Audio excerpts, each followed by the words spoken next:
seperti angin yang tak pernah diam, menebarkan fikiran mencari motif dan objektif, merentasi masa silam kegemilangan tamadun Islam.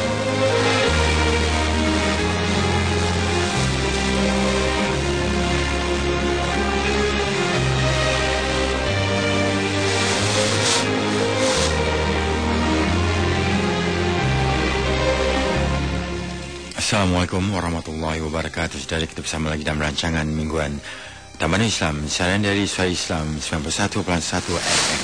Seperti biasa, tetamu undangan kita Dr. Mat Rofa Ismail dari UPM Sedang, Selangor. Selamat datang ke studio, Doktor. Apa khabar? Ya, baik, terima kasih. Alhamdulillah. Dan minggu ni kita akan membincangkan tajuk baru, Doktor, ya? Ya, insyaAllah. Tajuk yang bertajuk mantik. Apakah yang dimaksudkan dengan ilmu mantik ni, Doktor? Ya, bismillahirrahmanirrahim. Terima kasih. Mantik ialah ilmu untuk berfikir. Ilmu ini memang telah lama, bahkan seawal manusia dijadikan.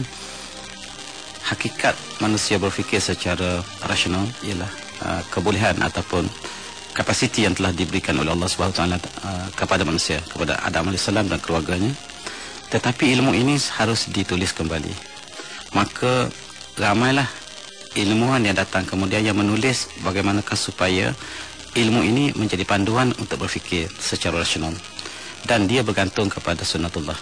Umpamanya kalau kita katakan seorang berkatakan batu itu timbul di atas permukaan air, maka ini adalah tidak rasional. Sebab apa? Sebab hukum sunnatullah ialah batu tenggelam dalam air. Jadi apabila seorang yang menyalahi daripada pandangan yang umum ini, maka kita katakan dia tidak rasional. Jadi bagaimanakah kita untuk mengetahui siapakah rasional? Jadi oleh kerana tidak ada satu pikiran kecuali para rasul yang kita anggap sebagai pemikiran yang terbaik, maka apabila manusia biasa berfikir, maka ada kadang-kadang salah dan kadang-kadang yang benar. Jadi apabila kita nak tahu kebenaran itu, kita lihat kolektif dari pemikir ini, maka mereka telah mengatakan bahawa cara itu berlaku demikian apabila kita mengatakan dia berlaku mengikut sunnatullah. Jadi sebenarnya ilmu mantik ini adalah untuk disusun berdasarkan kepada sunnatullah. Itulah sebab dalam pengajian tauhid kita selalu gandingkan apa yang kita katakan dalil akli dengan dalil nakli. Dan dalil akli ini ialah ilmu mantik. Dan ilmu mantik ini ialah untuk berhujah perkara yang kita tidak dapat lihat berdasarkan pada benda yang kita lihat. Tetapi dalam kemuncak umpamanya dalam ilmu tauhid dia, bagaimanakah kita berhujah bahawa alam ini diciptakan Allah SWT sedangkan kita tidak pernah melihat penciptaan tersebut. Sebab ialah kita telah merhatikan perkara-perkara yang baru di hadapan kita. Umpamanya kita lihat bangunan yang cantik, kita lihat lukisan yang cantik, kita lihat satu perbuatan yang cantik. Tentulah perkara ini tidak boleh berlaku secara sendirinya. Demikian juga katalah kita lihat sebuah bangunan yang cantik, walaupun kita tak lihat siapakah engineernya ataupun arkiteknya, tetapi kita boleh berhujah bahawa arkiteknya mesti seorang yang mahir, seorang yang cekap, artistik berdasarkan kepada ciptaannya. Maka kemuncak kepada ilmu ini ialah kita kenali Tuhan. Sebab kita melihat alam semesta yang begitu indah, tersusun harmoni, berjalan dengan begitu teratur, pasti jauh lebih baik daripada ciptaan sebarang ciptaan yang lain. Tentulah dia tidak mungkin terjadi dengan sendiri. Dan setiap yang tersusun indah. Umpamanya kalau kita lihat perjalanan matahari yang begitu cantik, kita lihat perjalanan bulan, bintang dan sebagainya, berjalan mengikut peraturan yang sangat indah, tak munasabah dia berjalan tanpa ada penyusunnya. Sebab setiap yang tersusun mesti ada penyusunnya. Dan inilah ilmu yang disusun kemudiannya oleh ramai ilmuwan, dan ramai yang mengatakan bahawa ilmu ini disusun berdasarkan kepada ilmu yang diutuskan kepada para nabi, dan barangkali disusun oleh Luqman Al-Hakim, seorang ahli hikmah yang sangat terkenal yang disebut dalam surah Luqman, yang kemudian disalin oleh tokoh-tokoh falsafah Yunani, termasuklah Socrates, Aristotle dan lain-lain. Dan mereka inilah sebahagian daripada ilmu para hukama yang cuba melihat ilmu ini dalam bentuk yang murni, dan tujuan asal ilmu ini diutuskan ialah ataupun ilmu ini dibincangkanlah untuk kenali kebenaran. Dan di antara sifat ialah untuk kenali yang benar itu benar, dan untuk kenali yang palsu itu palsu. Sebab yang palsu ini mudah dikenali. Sebab di dalam kepalsuan ada paradoks, ada sesuatu yang tidak kena. Di dalam kebenaran selalunya kita melihat pernyataan demi pernyataan itu dia akan stabil, akan harmoni, dan tidak ada percanggahan di antara satu dengan satu pernyataan lain. Dan itulah di antara yang kita maksudkan dengan ilmu mantik yang kita bincang ini. Ahli antropologi selalu menyebut manusia sebagai mamalia yang bercakap dan berkomuniti. Apakah ini sesuai dengan mantik Islami, Doktor? Ya, kalau kita lihat dalam buku yang ditulis dalam maksud daripada manusia ataupun ta'rif daripada manusia, itu disebut sebagai manusia adalah al-insan huwa al-hayawanun natiq, iaitu manusia ialah haiwan yang bercakap. Tetapi kita kena lihat dalam konteks bahasa Arab. Haiwan di situ bukan bermaksud binatang, tetapi hidupan.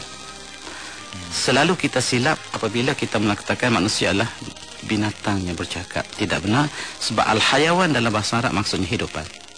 Dan manusia ialah kehidupan yang sangat istimewa yang telah dijadikan Allah Subhanahu Wa Taala. Dan sifat manusia berbeza dengan yang lain ialah dia dapat menyatakan pemikirannya dengan penuturan yang tidak dipunyai oleh orang lain, tidak dipunyai oleh makhluk yang lain. Dan apabila kita sebut an-nuq ataupun an-nutq ini ataupun asal kata mantik ini perkataan nutq, maksudnya adalah percakapan ataupun pemikiran yang dilahirkan melalui percakapan. Maka hanya sifat ini dipunyai oleh manusia. Tidak ada haiwan lain yang dapat menyatakan pemikirannya daripada perkataan. Kalau kita lihat burung nuri yang dapat bercakap-cakap, dia bukan manusia. Sebab dia bukan bercakap daripada pemikirannya. Dia hanya bercakap daripada ajukan. Hafalannya. Hafalan yang tidak fahami maksud yang sebenarnya. Dan satu lagi sifat manusia ini sifat yang berinovasi, yang boleh mencipta berdasarkan pemikiran ciptaan ilahi, dan boleh mempelajari ilmu baru, dan boleh mengajarkan ilmu itu kepada generasi yang lain. Kalau kita lihat haiwan, binatang, dia mungkin boleh belajar untuk bertanam, untuk pertanian, tetapi dia tidak dapat menurunkan ilmunya kepada generasinya. Itu sifat yang berbeza. Jadi sifat pemikiran yang membezakan manusia dengan haiwan ialah akal yang Allah anugerahkan kepada kita. Dan dengan pada akal inilah kita diberi taklif supaya kita menerima agama yang diturunkan oleh Allah Subhanahu Wa Taala kepada para rasulnya, ialah kerana manusia ini diberikan akal. Dan oleh sebab itu perbezaan yang ketara di antara manusia dengan haiwan ialah akal. Dan dengan akal lah kita dipertanggungjawabkan di dunia dan di akhirat. Maka manusia hanya dapat menolong manusia untuk kenali kebenaran, sedangkan kebenaran mutlak tidak dapat dicapai semata-mata dengan akal. Oleh sebab itu perlunya wahyu. Dan kalau kita perhatikan kata-kata Ibn Khaldun, akal ini diibaratkan seperti neraca yang sangat sensitif. Neraca ini benar untuk menimbang perhiasan yang kecil-kecil seperti emas, tetapi tidak boleh kita untuk menimbang bahan yang berat seperti batu. Sebab akal mempunyai keupayaan yang tersendiri dalam hal ini. Sekiranya kita lihat, kita menggunakan pemikiran kita dalam hal yang digunakan, maka akal akan boleh membezakan antara yang benar yang buruk, dipandu oleh wahyu. Dan wahyu juga dapat dikenali dengan akal yang sihat. Itulah sebab dalam Al-Quran dikatakan fa'lam annahu la ilaha illallah, dan hendaklah kamu ketahui, berilmulah kamu dan ketahuilah bahawa Allah itu hanyalah Tuhan yang satu. Jadi nak kenal Tuhan yang satu itu kita memerlukan pada ilmu, dan ilmu inilah yang diberikan guide akal manusia untuk memilih di antara kebenaran dan kepalsuan. Sebab kebenaran itu seperti cahaya matahari di waktu siang yang tidak terselindung kebenarannya. Dan di atas dasar inilah maka ahli mantik, ahli falsafah menyusun ilmu ini supaya mudah kita menggunakan kaedah-kaedah mantik untuk memandu kita dalam pemikiran. Tetapi ada mungkin orang bertanya, apakah orang yang tidak belajar mantik tidak dapat berfikir? Jawapannya sama seperti doktor. Apakah orang yang tidak belajar doktor tidak sihat? Kadang-kadang doktor pun tidak sihat. Tetapi jawapannya ialah alangkah baiknya kalau ilmu kedokteran itu dijadikan panduan untuk menjaga kesihatan. Demikian juga ilmu mantik, alangkah baiknya sekiranya ilmu ini dijadikan panduan untuk berfikir. Maka di atas dasar inilah kita lihat bahawa dalam tradisi Islam, ilmu ini sangat berkembang dengan cepat dan berkembang pada seluruh dunia dalam dunia pemikiran Islam, kerana dia membantu di dalam ilmu tahqiq. Dia dijadikan ilmu sebagai dalil naqli, dalil akli untuk menyokong dalil naqli.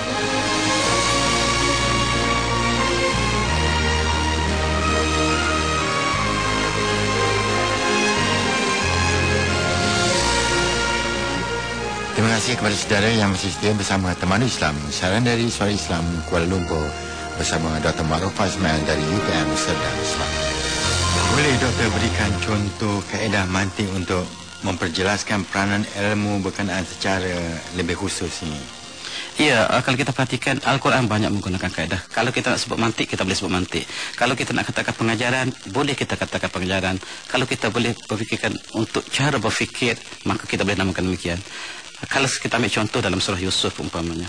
Dalam surah Yusuf kita tahu bahawa Nabi Yusuf telah dilakukan sedemikian rupa oleh adik-beradiknya seramai 10 orang yang berpakat untuk membunuh Nabi Yusuf. Tetapi akhirnya mereka campak dalam perigi. Dan apabila mereka balik ke rumah dan mereka memberitahu ayahndanya Nabi Yaqub AS bahawa adenda mereka telah dimakan oleh serigala. Tetapi perhujahan mereka tidak tepat. Mereka membawa balik baju yang kononnya baju Nabi Yusuf AS yang dirobek oleh serigala.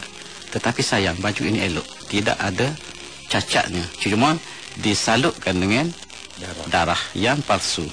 Bidamin kazib. Maksudnya mereka mengambil darah kambing mungkin, diletak pada baju dan beritahu pada ayahnya ini baju yang dipakai oleh Yusuf, kemudian dia telah dimakan oleh serigala sebagai bukti telah mati. Sebenarnya ini kita panggil paradoks. Paradoks timbul apabila berlaku pembohongan. Dan orang yang berfikir secara mantik, dia mengetahui bahawa pertamanya ialah baju ini masih baik. Dan kalau sekiranya dia dimakan oleh serigala, tentulah baju ini telah rosak. Yang keduanya ialah kita dapati bahawa tidak sama darah manusia dengan darah serigala, darah kambing. Dan mereka berpura-pura untuk menyatakan demikian.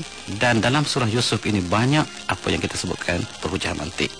Yang dalam satu peristiwa lain, apabila Nabi Yusuf telah remaja, dia telah dipujuk rayu oleh ibu angkatnya, maka berlakulah peristiwa yang kita lihat dalam surah Yusuf. Dan dalam peristiwa ini Nabi Yusuf telah lari daripada bilik apabila dipujuk demikian. Tetapi Zulaiha ataupun disebut isteri kepada Al-Aziz tadi berpegang bajunya pada belakang sehingga terkoyak bajunya. Lalu apabila sampai di depan pintu, bertemulah dengan tuannya. Lalu isterinya untuk cover, dia kata, apakah hukum bagi mereka yang ingin merosakkan ahlinya? Maka ada seorang pemerhati yang melihat bahawa Nabi Yusuf ini benar sekiranya bajunya robek daripada belakang, dan sekiranya baju Nabi Yusuf, jubah Nabi Yusuf ini rosak pada depan, maka ketahuilah Nabi Yusuf yang bersalah.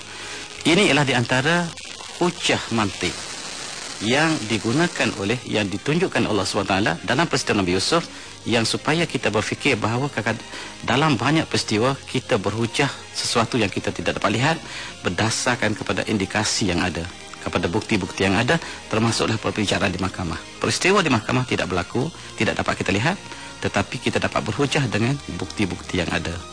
Bahkan kalau kita perhatikan dalam Al-Quran cukup banyak perkara-perkara yang seperti itu, dan ini menjadikan panduan kepada kita supaya berfikir dengan mendalam dengan tujuan untuk cari kebenaran, bahawa di sebalik bukti itu terdapat nilai-nilai kebenaran dalam sesuatu peristiwa.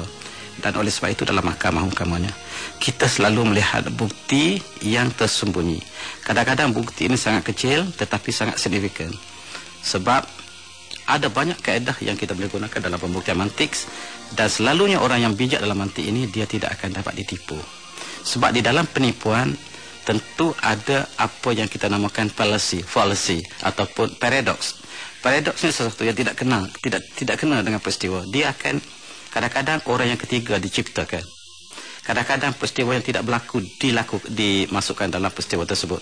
Dan prinsip mantik ialah pengisbatan kepada penafian adalah penafian. Penafian kepada penafian adalah pengisbatan. Maksudnya kalau kita berbohong 2 kali, maka dia kembali kepada penipuan. Maksudnya kalau saya katakan saya tidak berlaku dan kemudian saya nafikan sekali lagi, sebab negatif dengan negatif dia jadi positif. Oleh sebab itu dalam mahkamah, hakim atau pembekuan cukup cekap untuk detect di manakah berlakunya paradoks. Sebab paradoks menunjukkan pembohongan. Maka di dalam kes agama juga kita dapati bahawa perkara yang dilihat ini adalah perkara yang sama prinsipnya. Itulah di antara perkara yang dibincangkan dalam ilmu mantik. Apa pula pandangan orang-orang mantik apabila kanak-kanak ini bercakap daripada pandangan akal? Dalam peristiwa itu disebutkan ada kanak-kanak yang menyaksikan kebenaran ini. Ada perkara yang berlaku secara akal, tetapi ada berlaku yang berlaku di luar daripada kemampuan akal manusia, dan di situ adalah di antara mukjizat Nabi Yusuf yang ditunjukkan oleh Allah SWT untuk menyaksikan kebenarannya bahawa kanak-kanak ini bercakap. Mantik ialah perkara yang berlaku biasa berdasarkan hukum adat, tetapi ada di luar daripada itu. Kita akan lihat lagi dalam prinsip sebab dan akibat nanti. Umpamanya dalam ketersebaban, sebab dan akibat ini, kita dapati walaupun Allah SWT meletakkan banyak peristiwa-peristiwa yang demikian berlaku dengan baik, tetapi ada pengecualian-pengecualiannya dalam banyak kes, termasuklah dalam kes mukjizat dan sebagainya. Dan oleh sebab ini Imam Ghazali membincangkan dalam satu tajuk yang sangat luas dalam sebab dan akibat dalam kes mantik. Ya, kalau kita belajar ni wajib, doktor, Ya. Tapi nak dapat tu tak wajib. Sebab Imam Ghazali pernah mengatakan man lam ya'lam al-mantiq fala thiqata fi ilmi. Siapa yang tidak mengetahui mantik, janganlah dipercayai ilmunya. Adakah analogi atau perumpamaan sebahagian daripada mantik? Ya. Sebab tajuk yang pertama yang dibincangkan dalam mantik yang kalau lihat ditulis oleh ilmuwan yang lepas ialah analogi. Analogi inilah satu perkara yang sangat indah. Sebab kadang-kadang kita nak menceritakan sifat manusia, kita nyatakan sifat haiwan ataupun tumbuhan sebagai bandingan kepada sifat yang kita nak sebutkan tadi. Al-Quran banyak mengambil pendekatan ini. Umpamanya, kalau kita lihat selalu kita dalam perbincangan tentang haiwan dulu banyak digandingkan sifat manusia dengan sifat haiwan. Umpamanya sifat al-himar. Masalul ladzina humilut tawrata thumma lam yahmiluha kamathalil himar yahmilu asfara. Dia kata perumpamaan orang yang menanggung ataupun membawa ahli kitab yang membawa kitab itu, tetapi tidak memahami apa yang mereka bawa, yang tidak mengambil intibar daripada kitab yang mereka ada, seolah-olah himar, seperti kalda yang memikul kitab yang tidak memberi faedah padanya. Perumpamaan ini ialah untuk membandingkan di antara ahli kitab dengan himar. Ini perbandingan ini selalu digunakan oleh Al-Quran sebagai perbandingan. Dan apabila kita juga telah membincangkan apabila Allah SWT untuk membandingkan suara seorang yang bodoh, maka suara itu selalu dibandingkan dengan suara himar juga. Sebab waghdud min sautik inna ankaral aswati la sautul hamir. Dan rendahkanlah suara kita, bercakap ikut keperluannya. Sesungguhnya suara yang paling buruk ialah suara kaldai. Ini adalah di antara perbandingan yang cantik yang diberikan oleh Al-Quran. Begitu juga kalau kita lihat di dalam perumpamaan yang lain, kehidupan di dunia ini selalu dibandingkan seperti lahwun wa la'ibun, seperti main-main dan senda gurau, seperti sendiwara. Inilah untuk kita Allah memberikan satu perbandingan pada kita bahawa kalau kita nak bandingkan dunia dengan akhirat, seolah-olah dunia ini seperti mainan dan sendiwara. Tidak ada yang realnya. Sehingga kita melakukan perkara di atas muka dunia ini seperti kanak-kanak berlaku ketika mereka kecil. Dan kata Sayyidina Ali, apabila kita mati, barulah kita terjaga hakikat realiti yang sebenarnya. Maka perbandingan ini banyaklah kalau kita lihat dalam Al-Quran. Umpamanya dalam perbandingan tadi disebut i'lamu annamal hayatud dunya la'ibun wa lahwun wa zinatun wa tafakhurun bainakum wa takathurun fil amwali wal aulad kamathali ghaythin ajabal kuffara nabatuhu thumma yahiju fatarahu musfarra thumma yakunu khutama wa fil akhirati adzabun syadid wa maghfiratun minallahi wa ridwanun wa mal hayatud dunya illa mata'ul ghurur. Umpamanya, ketahuilah kehidupan di dunia ini seperti mainan dan sendagura semata-mata, dan perhiasan dan saling megah-bermegah di antara kita, di antara kamu, bertakasurun, berbanyak-banyak dalam anak-anak dan tanaman ataupun harta, dan seolah-olah diberikan bandingan dunia ini seperti hujan yang turun. Hujan yang turun akan menumbuhkan rumput, tumbuh-tumbuhan yang menghijau, dan ini memberikan kegembiraan kepada kita yang sangat sementara. Selepas itu kita lihat bahawa tumbuh-tumbuhan itu akan menjadi kering, kontang, dan akan ditiup oleh angin, maka berakhirlah kehidupannya di dunia. Inilah bandingan yang begitu cantik yang diberikan oleh Allah SWT. Dan apabila Allah memberikan perbandingan kalimah yang baik, kalimah syahadah, seperti pohon yang sangat kuat mencuram ke dalam bumi dengan daun-daunnya menjulang ke angkasa raya. Inilah perbandingan bagi kalimah tsabit, kalimah yang kuat, kalimah syahadah yang merupakan tunjang keimanan bagi seorang muslim ini, diberikan bandingan dengan pohon-pohon pula. Maka inilah di antara perkara yang ada di dalam mantik, ialah dia selalu membandingkan. Itulah ada satu ilmu yang kita sebutkan ilmu isti'arah. Ilmu isti'arah ini ialah kita menggunakan kalimah tertentu untuk tujuan yang pinjaman kepada peristiwa-peristiwa yang lain, dan tujuannya adalah supaya kita dapat meningkatkan kepahaman berdasarkan pandangan. Kadang-kadang dalam masyarakat Melayu pun, kalau kita lihat kanak-kanak menangis, kita kata apa? Lebatnya hujan. Ini cantik maknanya.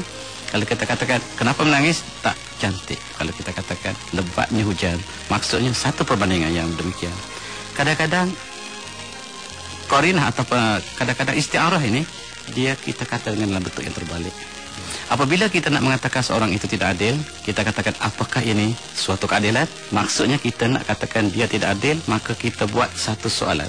Apakah ini satu keadilan? Macam kita suruh anak kita yang panjat pokok, kita nak suruh dia jangan panjat, kita panjat lagi.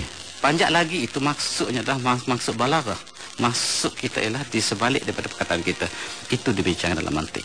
Dan Al-Quran juga menggunakan kaedah yang ada kalanya menggunakan kaedah yang sama. Untuk kita, sembahlah apa Tuhan yang kamu nak sembah, tetapi di akhirat ada balasan yang sedang menunggu.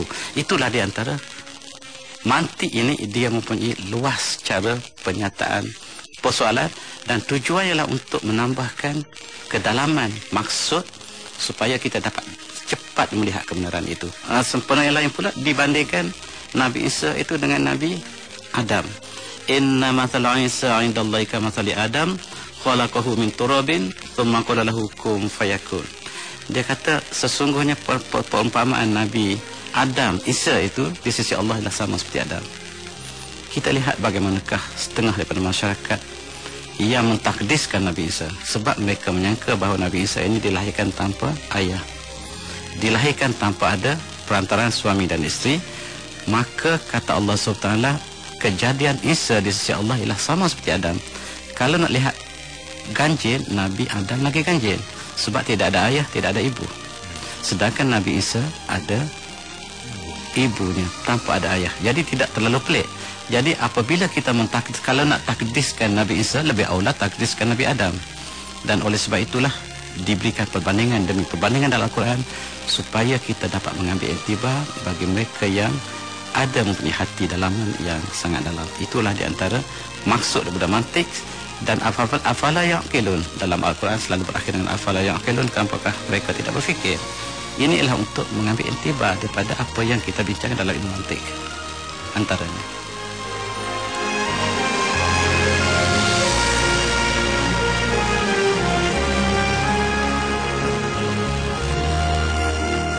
Saudara, sekian yang sempat kita bersama menerusi Taman Islam, siaran dari Suara Islam Kuala Lumpur, bersama tetamu undangan Dr. Ma'ruf Ismail dari UPM Sedang Selangor.